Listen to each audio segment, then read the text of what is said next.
With the cool air and firmly packed sand underfoot, walking should have been easy. Leah spoiled that. The concussion seemed to have temporarily cut off the reasoning part of her brain, leaving a direct connection to her vocal cords. As she stumbled along, only half conscious, she mumbled all of her darkest fears that were better left unvoiced. Occasionally there was relevancy in her complaints. They would lose their way, never find the city, die of thirst, freezing, heat or hunger. Interspersed and entwined with these were fears from her past that still floated, submerged in the timeless ocean of her subconscious. Some Brian could understand, though he tried not to listen.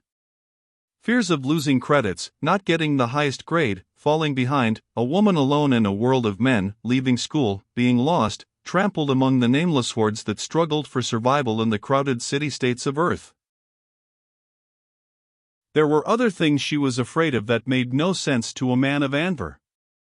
Who were the Alkeans that seemed to trouble her? Or what was Canceri? Dadel and Hadel?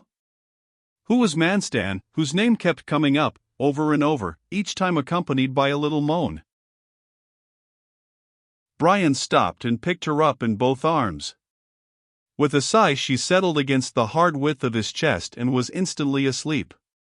Even with the additional weight he made better time now, and he stretched to his fastest, kilometer-consuming stride to make good use of these best hours. Somewhere on a stretch of gravel and shelving rock he lost the track of the sandcar. He wasted no time looking for it. By carefully watching the glistening stars rise and set he had made a good estimate of the geographic north. Dis didn't seem to have a pole star, however, a box-like constellation turned slowly around the invisible point of the pole. Keeping this positioned in line with his right shoulder guided him on the westerly course he needed. When his arms began to grow tired he lowered Leah gently to the ground. She didn't wake. Stretching for an instant, before taking up his burden again, Brian was struck by the terrible loneliness of the desert. His breath made a vanishing mist against the stars, all else was darkness and silence. How distant he was from his home, his people, his planet. Even the constellations of the night sky were different. He was used to solitude, but this was a loneliness that touched some deep-buried instinct. A shiver that wasn't from the desert cold touched lightly along his spine, prickling at the hairs on his neck. It was time to go on. He shrugged the disquieting sensations off and carefully tied Leah into the jacket he had been wearing. Slung like a pack on his back, it made the walking easier. The gravel gave way to sliding dunes of sand that seemed to continue to infinity. It was a painful, slipping climb to the top of each one, then an equally difficult descent to the black-pooled hollow at the foot of the next. With the first lightening of the sky in the east he stopped, breath rasping in his chest, to mark his direction before the stars faded. One line scratched in the sand pointed due north, a second pointed out the course they should follow. When they were aligned to his satisfaction he washed his mouth out with a single swallow of water and sat on the sand next to the still form of the girl. Gold fingers of fire searched across the sky, wiping out the stars. It was magnificent. Brian forgot his fatigue in appreciation. There should be some way of preserving it. A quatrain would be best. Short enough to be remembered, yet requiring attention and skill to compact everything into it. He had scored high with his quatrains in the 20s. This would be a special one. Tained, his poetry mentor, would have to get a copy. "What are you mumbling about?" Leah asked, looking up at the craggy blackness of his profile against the reddening sky. "Poem," he said. "Shoo. Just a minute." It was too much for Leah, coming after the tension and dangers of the night. She began to laugh, laughing even harder when he scowled at her. Only when she heard the tinge of growing hysteria did she make an attempt to break off the laughter. The sun cleared the horizon, washing a sudden warmth over them. Leah gasped. "Your throat's been cut. You're bleeding to death." Not really, he said, touching his fingertips lightly against the blood-clotted wound that circled his neck. Just superficial. Depression sat on him as he suddenly remembered the battle and death of the previous night. Leah didn't notice his face, she was busy digging in the pack he had thrown down. He had to use his fingers to massage and force away the grimace of pain that twisted his mouth. Memory was more painful than the wound. How easily he had killed 3 men. How close to the surface of the civilized man the animal dwelled. In countless matches he had used those holds, always drawing back from the exertion of the full killing power. They were part of a game, part of the 20s. Yet when his friend had been killed he had become a killer himself. He believed in nonviolence and the sanctity of life until the first test, when he had killed without hesitation. More ironic was the fact he really felt no guilt, even now. Shock at the change, yes. But no more than that. Lift your chin, Leah said, brandishing the antiseptic applicator she had found in the medicine kit. He lifted his chin obligingly and the liquid drew a cool, burning line across his neck. Antibio pills would do a lot more good, since the wound was completely clotted by now, but he didn't speak his thoughts aloud. For the moment Leah had forgotten herself in taking care of him. He put some of the antiseptic on her scalp bruise and she squeaked, pulling back. They both swallowed the pills. That sun is hot already, Leah said, peeling off her heavy clothing. Let's find a nice cool cave or an air-cooled saloon to crawl into for the day. I don't think there are any here. Just sand. We have to walk. I know we have to walk, she interrupted. There's no need for a lecture about it. You're as seriously cubical as the Bank of Terra. Relax.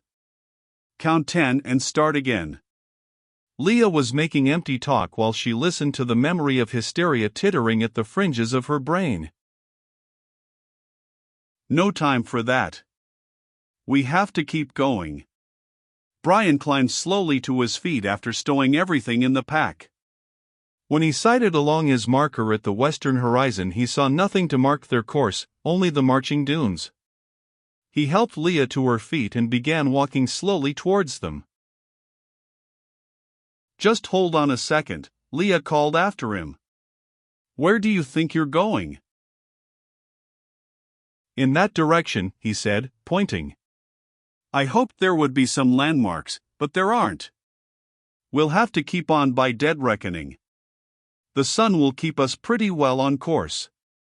If we aren't there by night, the stars will be a better guide. All this on an empty stomach? How about breakfast? I'm hungry and thirsty. No food. He shook the canteen that gurgled emptily. It had been only partly filled when he found it. The water's low and we'll need it later. I need it now, she said shortly. My mouth tastes like an unemptied ashtray and I'm dry as paper. Just a single swallow, he said after the briefest hesitation. This is all we have. Leah sipped at it with her eyes closed in appreciation. Then he sealed the top and returned it to the pack without taking any himself. They were sweating as they started up the first dune. The desert was barren of life, they were the only things moving under that merciless sun. Their shadows pointed the way ahead of them, and as the shadows shortened the heat rose. It had an intensity Leah had never experienced before, a physical weight that pushed at her with a searing hand. Her clothing was sodden with perspiration, and it trickled burning into her eyes. The light and heat made it hard to see, and she leaned on the immovable strength of Brian's arm. He walked unsteadily, apparently ignoring the heat and discomfort. I wonder if those things are edible or store water. Brian's voice was a harsh rasp. Leah blinked and squinted at the leathery shape on the summit of the dune. Plant or animal, it was hard to tell. It was the size of a man's head, wrinkled and gray as dried-out leather, knobbed with thick spikes. Brian pushed it up with his toe and they had a brief glimpse of a white roundness, like a shiny taproot, going down into the dune. Then the thing contracted, pulling itself lower into the sand. At the same instant something thin and sharp lashed out through a fold in the skin, striking at Brian's boot and withdrawing. There was a scratch on the hard plastic, beaded with drops of green liquid.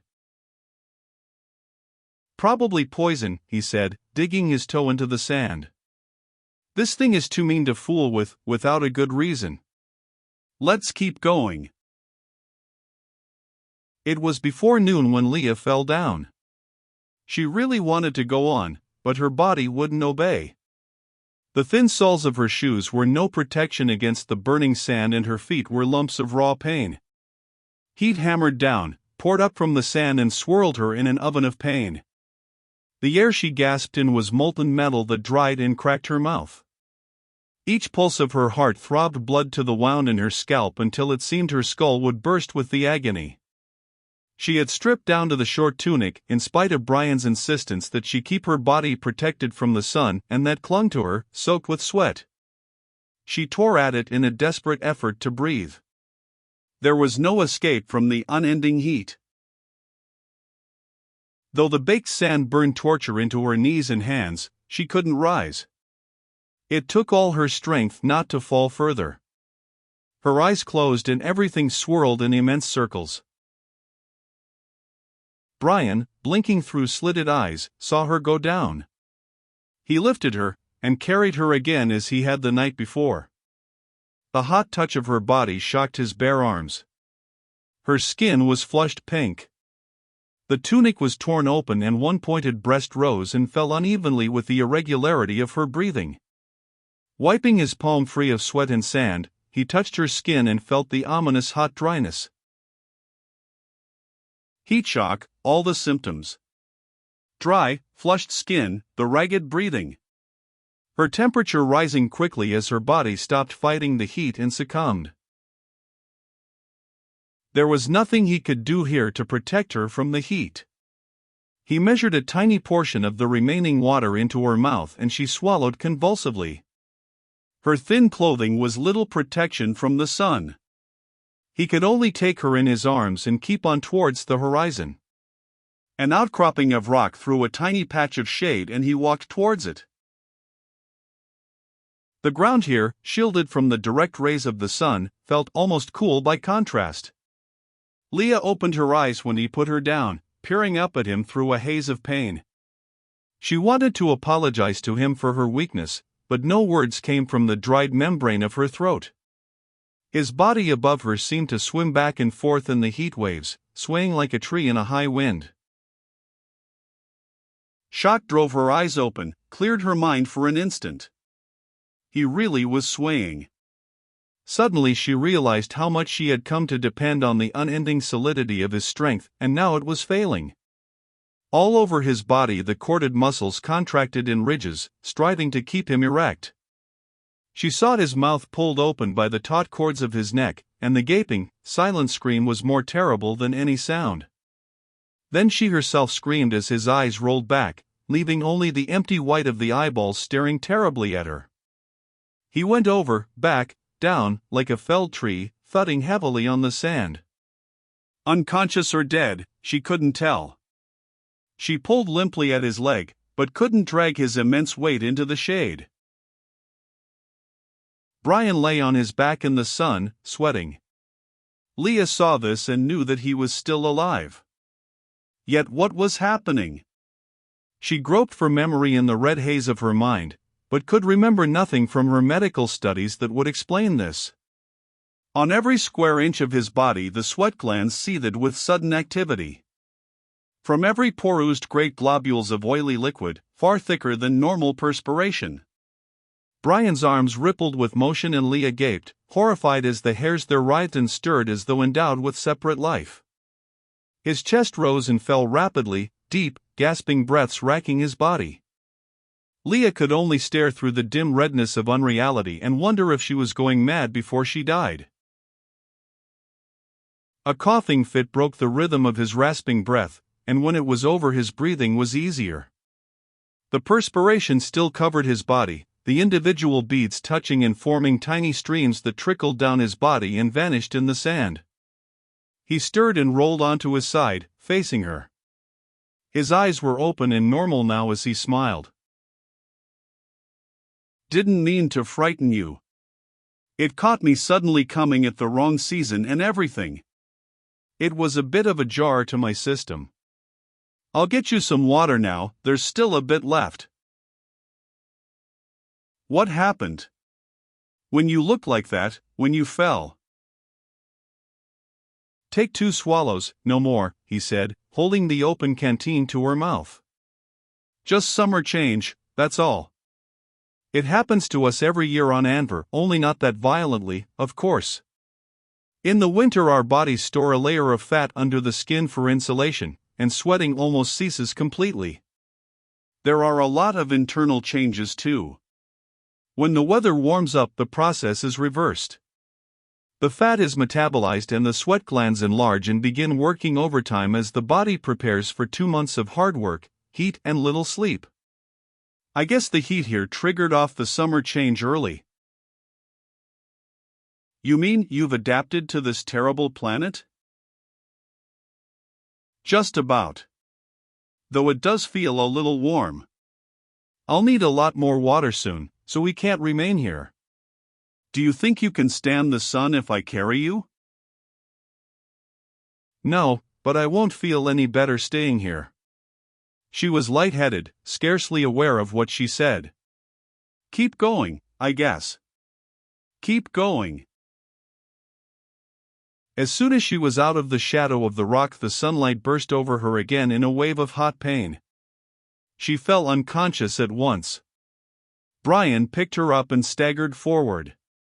After a few yards, he began to feel the pull of the sand. He knew he was reaching the end of his strength. He went more slowly and each dune seemed a bit higher than the one before. Giant, sand-scoured rocks pushed through the dunes here and he had to stumble around them. At the base of the largest of these monoliths was a straggling clump of knotted vegetation. He passed it by, then stopped as something tried to penetrate his heat-crazed mind. What was it? A difference. Something about these plants that he hadn't noticed in any of the others he had passed during the day. It was almost like defeat to turn and push his clumsy feet backwards in his own footprints, to stand blinking helplessly at the plants. Yet they were important. Some of them had been cut off close to the sand. Not broken by any natural cause, but cut sharply and squarely by a knife or blade of some sort. The cut plants were long dried and dead, but a tiny hope flared up in him. This was the first sign that other people were actually alive on this heat-blasted planet. And whatever the plants had been cut for, they might be of aid to him. Food, perhaps drink. His hands trembled at the thought as he dropped Leah heavily into the shade of the rock. She didn't stir. His knife was sharp, but most of the strength was gone from his hands. Breath rasping in his dried throat, he sawed at the tough stem, finally cutting it through. Raising up the shrub, he saw a thick liquid dripping from the severed end.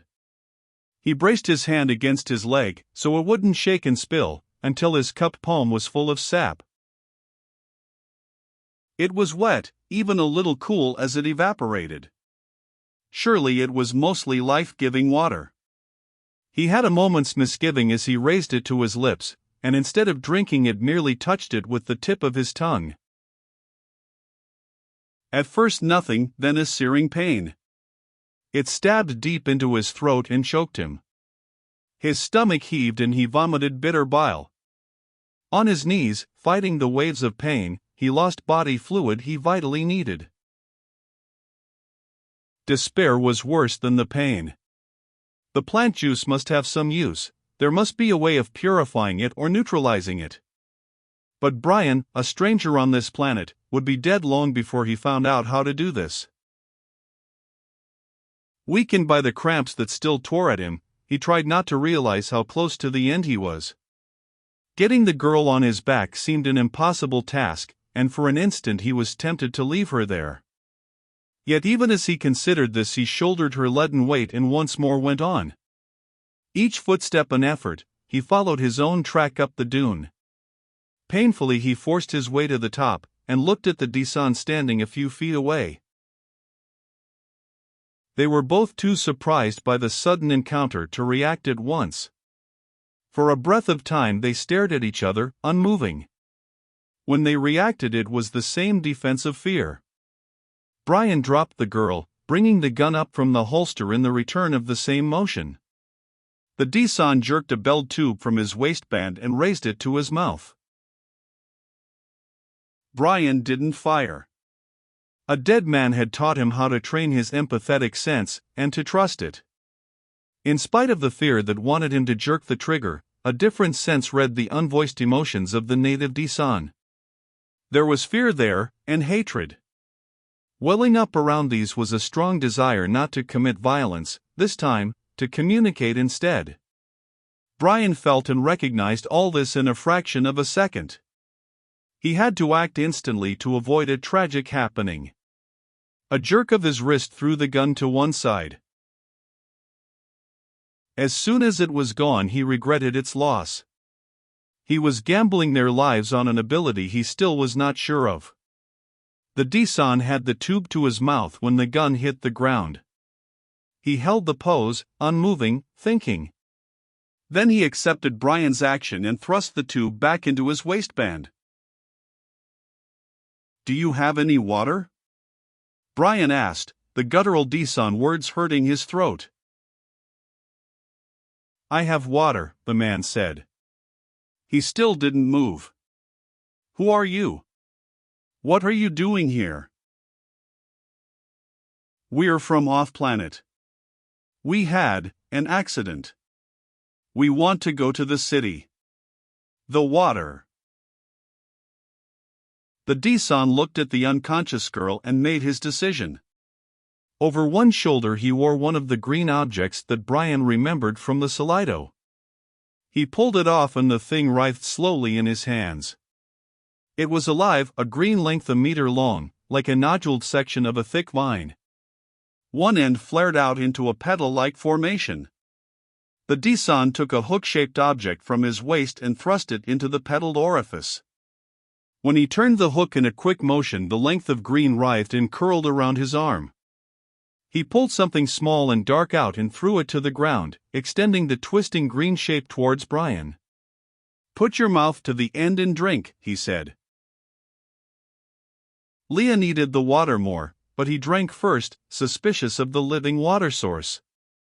A hollow below the writhing petals was filling with straw-colored water from the fibrous, reedy interior.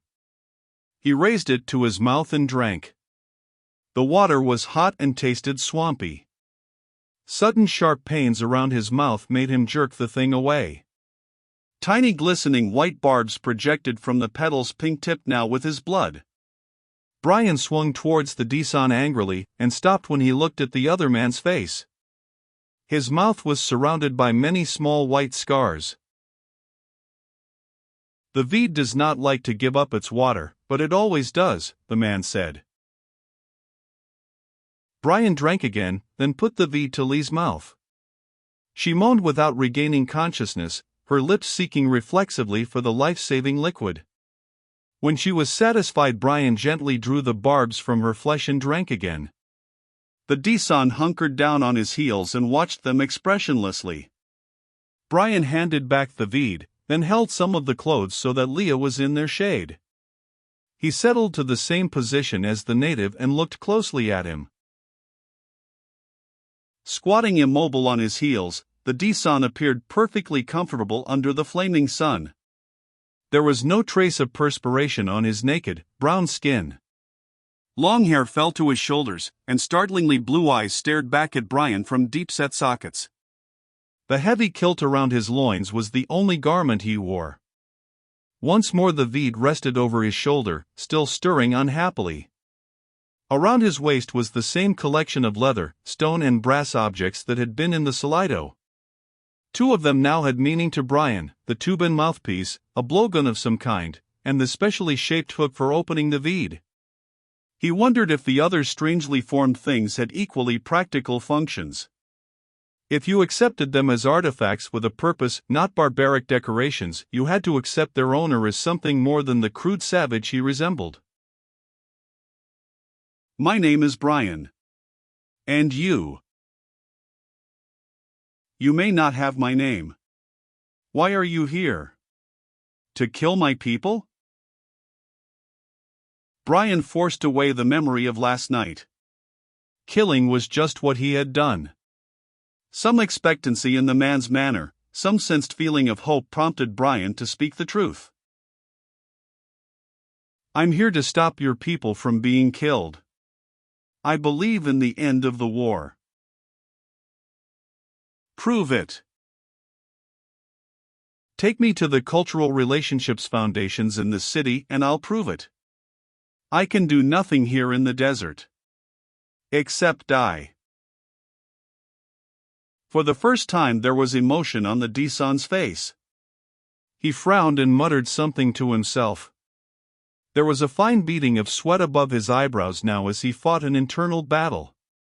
Coming to a decision, he rose, and Brian stood too. Come with me.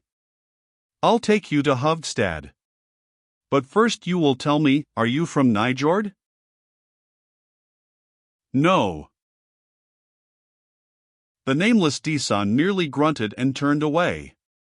Brian shouldered Lee's unconscious body and followed him. They walked for 2 hours, the Dison setting a cruel pace, before they reached a wasteland of jumbled rock.